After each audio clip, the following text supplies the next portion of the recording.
Isang mapagpalang araw po sa lahat ng ating mga kababayan sa buong mundo.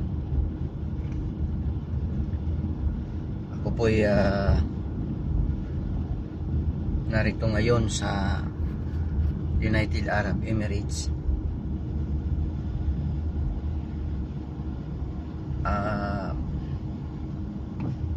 Hindi ko na talaga mapigilan yung na hindi magsalita tungkol sa mga nangyayari diyan sa ating bansa.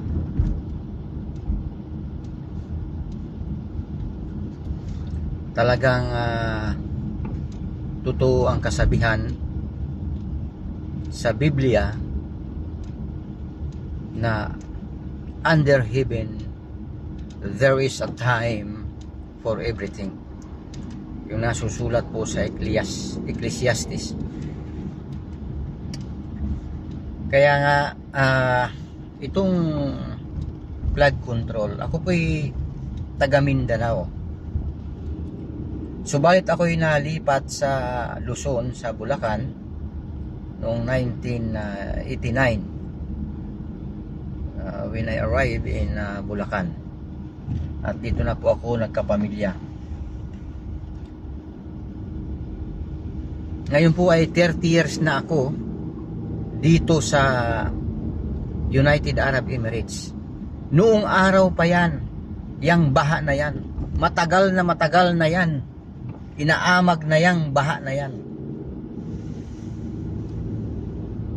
Nung pumapasok ako dyan sa Marilao, Bulacan,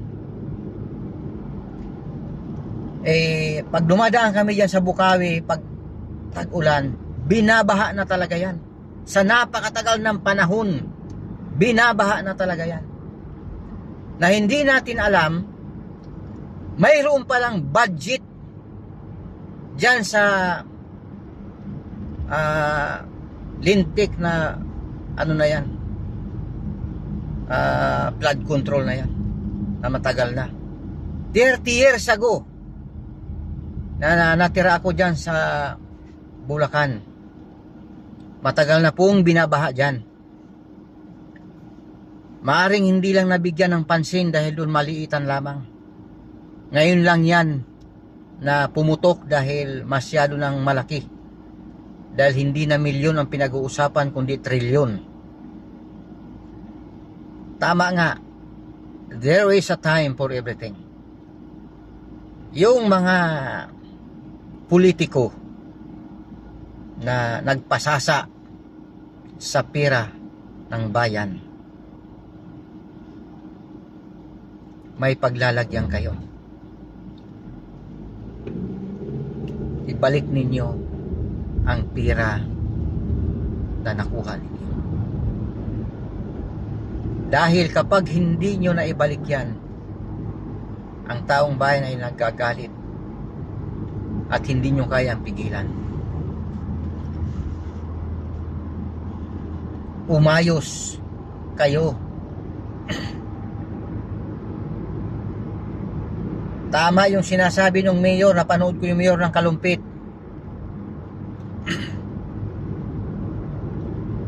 Na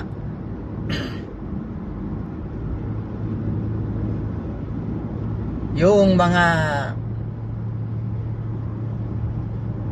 politiko na hindi gumagawa ng kanyang tungkulin ay dapat maparusahan. Marami po siyang sinabi, hindi ko na po ma-recall. Pero ang dami po niya sinabi na may punto talaga siya. Maaring manganganib ang buhay niya. Pero nakaka-amaze ang kanyang katapangan dun sa mayor ng Kalumpit. Taga Kalumpit po ang aking asawa. At nasaksihan po namin yan nung ako umalis 1995. Nasaksihan namin yung pagbaha dyan sa Bukawi. Na kung bakit hindi nila mailihis man lang yung agos nung tubig sa kabahayan o sa mga tirahan ng mga tao. Bakit Kasi wala po silang ginagawa. Yung mga politiko, pag nakaupo na, wala nang ginawa kundi ang mangurakot. Dapat talaga maibalik yung bitay para dyan sa mga kurakot na opisyal. Bakit ang ibang bansa, ang China, ang Taiwan, pagka maraming politiko doon, pinaparing squad, pinapatay talaga. Pinapatay talaga. Kaya tingnan mo ang China ngayon, napakaunlad. Napakaunlad ang China at ng Taiwan. Kasi talagang pinaparusahan nila yung mga kurap na opisyal. Isulong na yan. Yung ano na yan, yung i-implement na yung batas na yan. Na dapat ang batas sa atin may pangil. Tama yung sinasabi nga nila ni Marcolita na ang batas ay para lamang sa mga mayayaman. Pag mahirap ka, madali ka makulong. Pag mayaman ka, maraming paraan para maiwasan yung pagkakakulong. Dapat hindi ganun ang batas. Kung gusto natin ang maunlad na bayan, masyado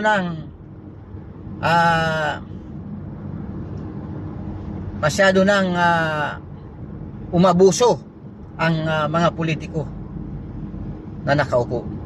Panahon na para sila ay maparusahan.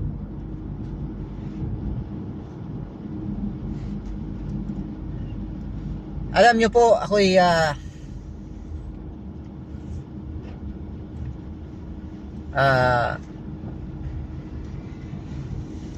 maraming maayaw kay Duterte, sa Duterte na mamumuno. Kasi alam nila na mayroong paglalagyan ang mga kurap na opisyal. Ito, kung kay Sara yan mangyari, maniwala kayo. Kung si Sara ang presidente, maniwala kayo, may paglalagyan talaga yung mga yan.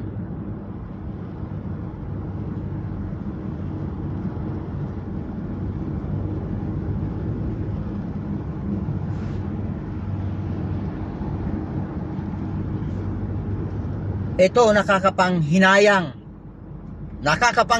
ito na binigay ng taong bayan sa Marcos family. Nakakapanghinayang 36 years ninyong hinintay na mga Marcoses. Hindi nyo pa sinamantala na makabawi kayo. Binuto namin kayo, kaming buong pamilya dito sa abroad, na maging presidente. Dahil ang buong akala namin kayo ang mag-aahon sa kahirapan ng bawat Pilipino. Pero ano po ang ginawa ninyo? Sinayang ninyo. Ultimo kapatid mo, PBBM. Kinuntra ka sa mga nangyayari. Hindi ba ito indikasyon na ang iyong pamumuno ay hindi tama?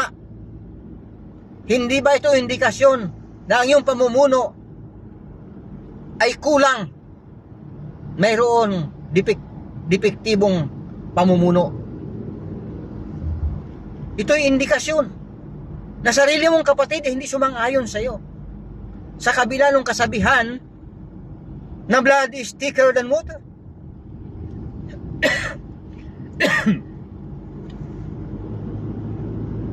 Sabi nga nila, ang kapatid ay kapatid. Pero tingnan mo ang nangyari. Ultimo, kapatid mo mismo, kinontra ka, nang hihinayang. Totoo po yung sinabi ni Madam Aimee, Senator Aimee, nang hihinayang sa 36 year ninyong hinintay para makabawi kayo. Pero hindi mo pinagbutihan ang iyong pamumuno. Nagtatanga-tangahan ka sa mga korupsyon.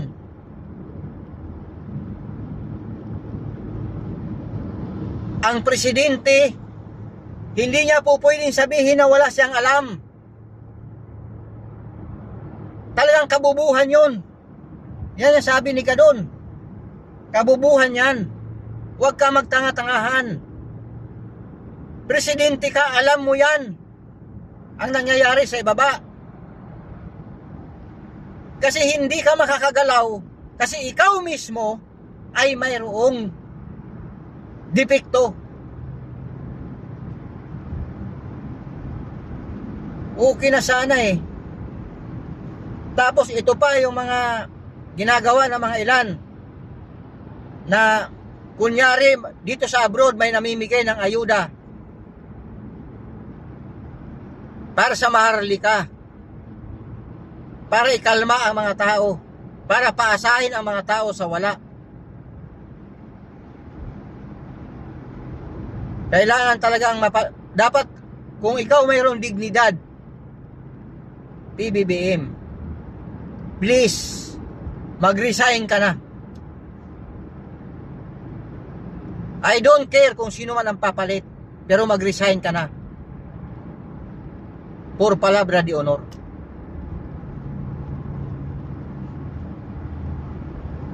Nakita ninyo naman siguro kung paano nagkaisa ang mga tao. Na bagamat mayroong ibang nabayaran, pero iisa pa rin ang mensahe noong September 21 na may kapangyarihan ang mamamayang Pilipino sa bawat pangyayari na hindi tama sa pamumuno. Pag ginawa mo ang resignation, Ginoong Pangulo, baka mahalin ka pa ng tao. Wala, hindi mo kaya eh. Hindi mo kaya ang mamuno. Napakarami kong nakilala dito. Nagbakasyon sa Pilipinas. Pagbalik niya rito, sabi niya, bumabalik na naman ang mga adik sa lansangan. Hindi kagaya noon ng panahon ni Duterte. Ang mga tao ay nag-iisip.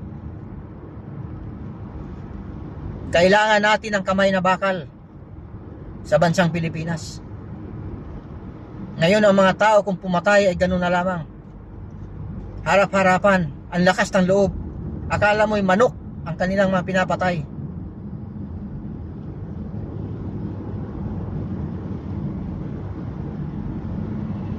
Sinayang ninyo. Sinayang nyo. Sa bagay, may sinabi rin ang iyong ama na hindi rin siya pabor sa'yo na mamuno ng bansa.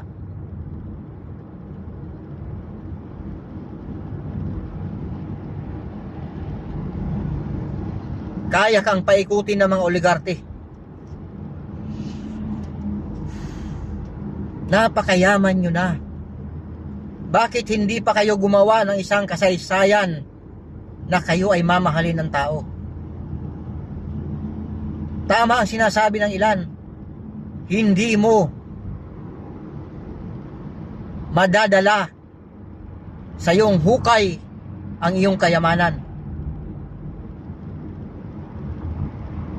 Pero kapag ikaw ay gumawa ng kabutihan sa bansang Pilipinas at sa mamamayang Pilipino, ang sabi nga sa Biblia, your good deeds will be remembered forever. Kahit kailan ang kayamanan ay hindi naalala ng isang tao kapag ang tao ay namatay, kahit gaano ka pa kayaman. Ngunit ang iyong kabutihan ay maalala magpahanggang wakas. Yan ang hindi nyo naisip. Masyado kayong naging gahaman sa kayamanan.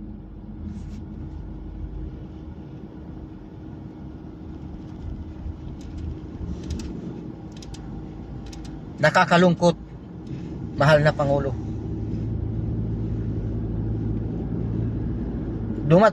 Dapat ngayon pa lang mag-resign ka na eh. Dahil pag dumating yung 2028, wala na po kahit isa sa inyo ang mananalo.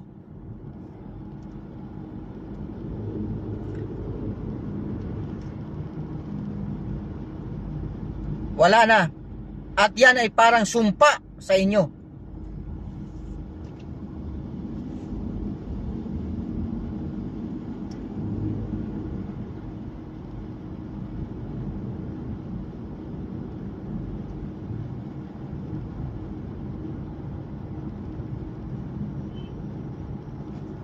Nakakapanghinayang talaga. Sana ngayon pala magdesisyon ka na. You are incompetent. You are incompetent.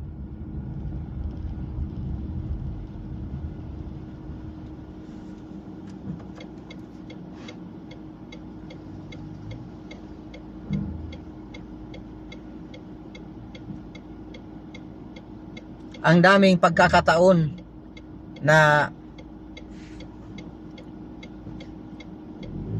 makagawa kayo ng kabutihan.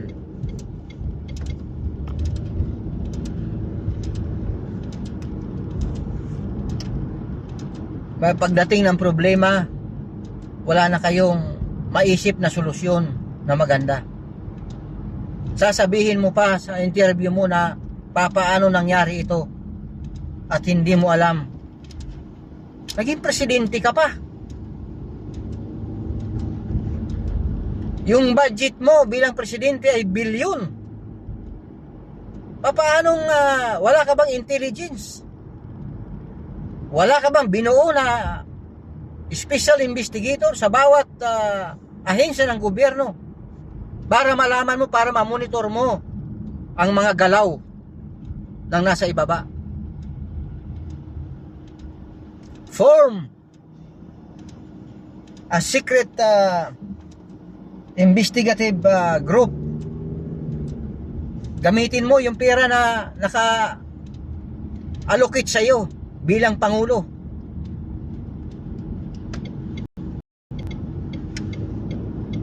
For the benefit of the country. Si Sara Duterte, sa maliit na halaga, pinagdidiskitahan ninyo, akala nyo, alam nyo po, alam ng Duterte na pag gumawa sila ng hindi tama ay babalikan sila.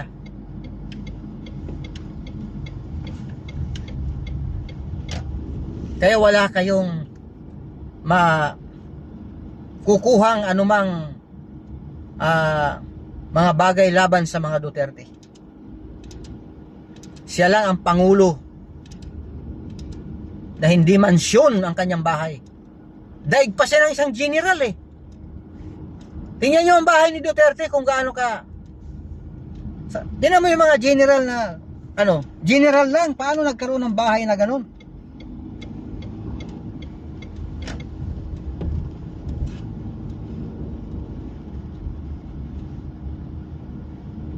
For the first time in history na nagkatipon-tipon ang mga tao upang ipaglaban ang isang taong namumuno, yan ay sa panahon lamang ni Duterte.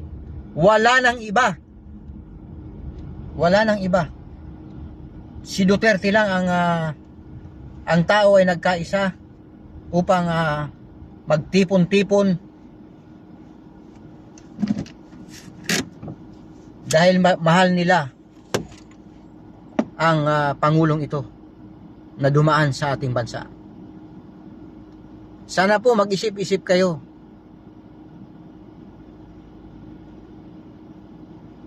Maraming salamat po sa lahat ng ating mga kababayan na nakikinig. Pagpalain tayo ng Diyos.